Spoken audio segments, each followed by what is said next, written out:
to ensure that no Iranian-based ships containing oil or any other commodity leave the Strait of Hormuz. There is no scenario right now with the naval blockade that Iran has any path to victory.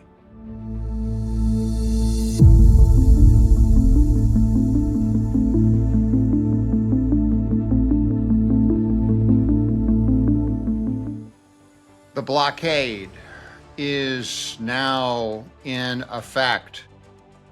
Who saw that coming? This is Steve Gibson reporting, author of Logic's Dictate: Recognition to Tiger Logic for Their Production Value. Back to the blockade. After the negotiations, which did not reach a conclusion, the Trump administration made the decision to effectuate a blockade of Iranian port-based ships. Rather than go ahead and destroy infrastructure at this time, the Trump administration, during the time of the ceasefire, has pulled out another strategic approach towards this conflict. And that is to ensure that no Iranian-based ships containing oil or any other commodity leave the Strait of Hormuz. This effectively shuts down the Iranian economy and forces the issue. Now, what's important here as well is that no one else saw this coming. No Democratic Party representative commented as to why doesn't the Trump administration do this. No one in the mainstream media observed that this is a tactic that can be deployed by the Trump administration. And this goes back to the same situation with respect to Venezuela. No one anticipated that we would be able to pluck Maduro out of Venezuela. No one anticipated that we would be able to pluck Maduro out of Venezuela the way we did. No one seems to be recognizing right now in the mainstream media what a gigantic victory it has been with respect to Venezuela and Venezuelan oil, as well as the fact that from a geopolitical standpoint, we have eliminated Venezuela as a supporter of both Cuba, Russia, and China. And we have preserved the Western Hemisphere as the place where we can maintain relationships rather than those from communist authoritarian regimes. No one's commenting on this anymore. No one is commenting on how Venezuelan oil is mitigating the extent of any disruption that is associated with the Middle East. So when we are looking at the effectiveness of an administration, the creativeness of an administration, how well the administration is executing a strategy, we have to recognize that instead of committing troops on the ground to Iran or any adjacent location, that the Trump administration is prudentially, incrementally, and strategically implementing policies that are targeted at winning the day constructively and practically without jeopardizing military lives and drawing us into an elongated conflict. That is critically important. Now, I am not suggesting for one moment that there are not risks to our Navy and other related forces in the Marines and even Air Force with respect to the naval blockade. Surely this is an endeavor that has some level of risk tied to it. But the risk is relatively minimal, with a tremendous payoff as a consequence. And that payoff is basically forcing Iran to make a decision with its allies. For example, China will continue to have tremendous pressure with respect to this situation. Yes, China has some oil reserves, but those are diminishing by the day. Moreover, the price of oil to China is much more impactful than it is to the United States. We have the ability as a net oil exporter to sustain price increases to our general economy at a much better level than does China. China is not a net producer of fossil fuels, particularly with respect to oil. And therefore, the longer that Iranian-sourced oil is not available to China, the longer it's going to be that China is going to be exerting pressure on Iran to open up the Strait of Hormuz. And that is Iran's only card. The only measure that Iran has left in this conflict is effectively the Strait of Hormuz. Yes, Iran has threatened to attack other Middle Eastern oil sources and oil producing and transport facilities. Well, first of all, those are not US based at any level, shape, or form. And moreover, that is just going to further infuriate Iran's Sunni neighbors that never had a great passion for the Shiite regime in Iran. We need to understand historically that there's almost as big of a chasm between the Sunni and Shiite as there are between Arab and Jew. So from a geopolitical standpoint, once the United States strategizes in a manner to take away the Strait of Hormuz card from Iran, which it effectively has already done by imposing a blockade. If we go back, by the way, to the 1970s, no one would ever imagine that the United States Navy would be effectuating the blockade, preventing the flow of tankers with oil in it from either the Suez Canal, the Persian Gulf, or the Strait of Hormuz at any level, or the Red Sea for that matter. This is a tactic by the Trump administration that is arguably ingenious.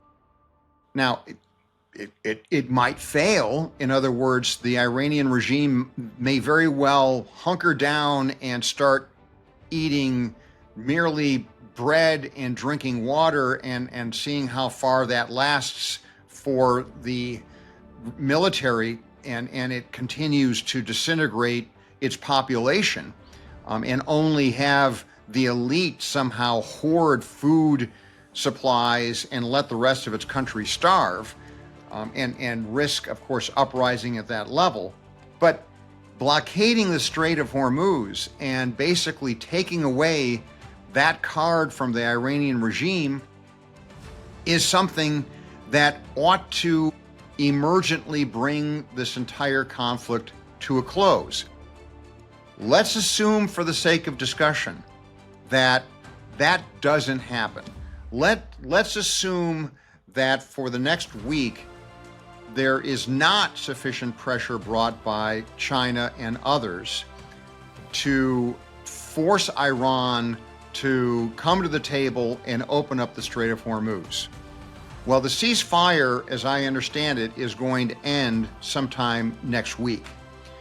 Once that ends, then the United States can up the ante again and return to the threats to begin destroying bridges and other infrastructure in Iran.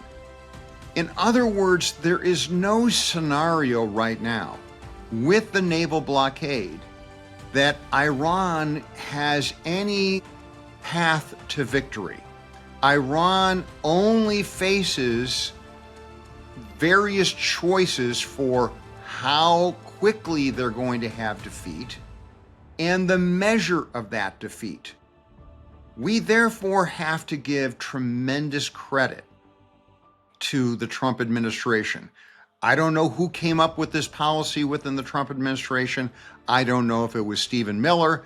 I don't know if it was part of the military's playbook. But this is not something that anyone has ever discussed, anyone envisioned, and it is a masterstroke at strategically changing the terms of overall engagement to achieve the end. You know, the talk amongst the Democratic Party officials and the mainstream media about this notion of having a 25th Amendment removal of President Trump or returning to the state of impeachment at some point, which is going to be a failure. If that's the only thing that they can comment on, that demonstrates exactly how weak the Democrats are with respect to these notions. The other thing that we're finding are the polls. Now, we have to take polls with a grain of salt at some level, but the polls do demonstrate something that's quite interesting. Over 70% of the population that is polled agrees that Iran should not have a nuclear weapon. A similar majority agrees that Iran should not be able to pursue terrorist capabilities. On the other hand, that poll also demonstrates some level of disfavor with the fact that we have the Iran conflict. Well, my fellow Americans, you can't have it both ways. You can't say on the one hand, we want to preclude Iran from having nuclear weapons and being a source of terrorist activity, and not take action and believe that taking that action is appropriate. Yes, you can selfishly say, I don't like the price of gasoline at the pump right now, and as a result, I have a disagreement with the Trump administration's initiating the conflict with Iran. But then you can't turn around and say Iran shouldn't be allowed a nuclear weapon capability and shouldn't be allowed terrorist capability. You have to understand that your own world dynamic, your own kitchen table issue, is intrinsically affected by geopolitics. The Trump administration, and I will say any administration, cannot run the government, cannot deal with international and geopolitical issues based upon whether or not 40 cents more is going to be paid for gasoline this week as opposed to next month. How long will the price of gas be at the level that it is right now compared to before the Iran conflict? One would have to believe that certainly by June or July, we're going to see a massive plummeting of the price of gasoline. And at that same time, we're going to have a scenario where the threat of Iran as a nuclear-capable adversary has been removed. We will find at that time that the price of gasoline will have reduced, and by the same token, the threat of Iran as a terrorist state has been removed. We may very well see actual and complete regime change in Iran as well. Look at the world that is likely to exist in June or July. Venezuelan oil will continue to flow, benefiting the United States, benefiting the price of oil to the United States as well. Venezuelan oil will continue to flow along with Iranian oil, with a reduced price structure associated with the global sale of oil and therefore gasoline prices at the pump. What else will be resulting from that? Russia will no longer be benefiting from the higher price of oil, which means that their ability to continue to prosecute their offensive campaign against Ukraine will be diminished. At that same time, Europe will continue to be stepping up to the plate and funding Ukraine to mount the Ukrainian defense. Cuba, by that time, will be faced with even more dire straits of having to come to the United States and say, "Uncle, we give up. What is it going to take for us to return to the community of nations?" That world is not far away. That world is a world in which the geopolitical maneuvers by the Trump administration, both with respect to energy, with respect to safety, and with respect to tariffs and bringing home manufacturing and other productive capabilities, will provide the United States with the next 2 years a tremendous boom to the economy, and you're going to have peace and safety associated with the entire process. Now, I'm not guaranteeing this result, but what I am suggesting is that we are laying the groundwork for that beneficial structure that we are more likely than not going to be experiencing come the summer. This is again Steve Gibson reporting. Please remember to subscribe, like, and follow so that I can continue to provide this kind of comment. And I look forward to your commentary with respect to this as well.